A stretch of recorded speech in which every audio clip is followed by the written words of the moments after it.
Well, welcome back. A look around the region. We have a little more cloud cover starting to get its way in here. It is largely high level cirrus clouds right now as temperatures are largely camped in the upper 80s. A few of us still in those lower 90s. There's nothing for us to track on the radar, and it's most certainly good that that accident was cleared up on I-75 just before the split with I-16. 88 was our high this afternoon. 66 was our low this morning. Both those above the average, especially on the low end.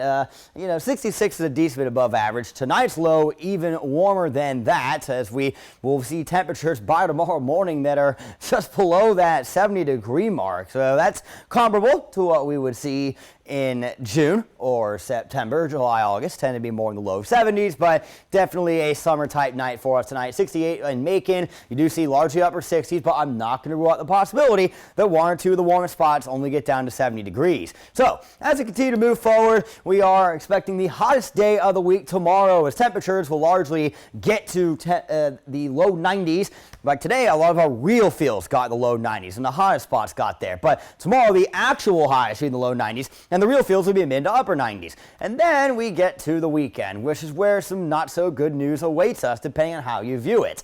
Another front coming in. Guys, we've had a lot of rain chances over the weekends this season. I don't know about you, but I am most certainly tired of the 2 days that I don't normally work having more rain chances on them. Those are the days you want to try to get out and get things done, and it can most certainly be a bit of a nuisance. And here we are, another front stalling out as we go through the weekend. What's the difference this time from, say, this last weekend where we had a front stall out? Well, first off, it's further north. You're right, the front was further south last time, so it ended up being a lot cooler, especially on Mother's Day, versus this time around, we should still largely be upper 80s, low 90s all through the weekend, so that rain could at least help to cool things down a little bit. As you can see through this evening, clouds, we are seeing some of those move in, but ignore any of those rain chances because we will not be dealing with any rain tonight or tomorrow. You do see that by around 1-2 p.m. tomorrow, we're already seeing heat indexes in the lower 90s, and those mainly get in the mid to upper 90s with actual highs in the low 90s during the heat of the day for tomorrow. It also will be important to wear sunscreen if you're going to spend time outdoors.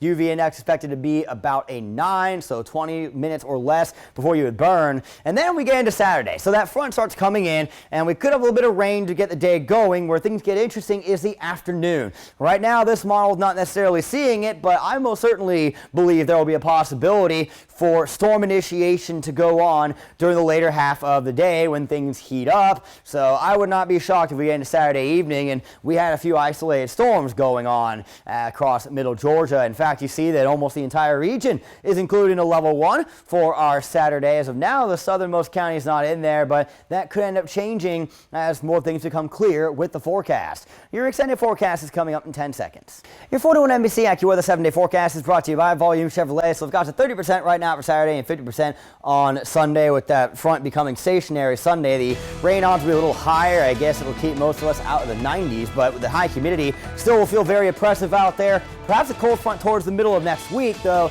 could bring in some below average temperatures ahead of the following weekend.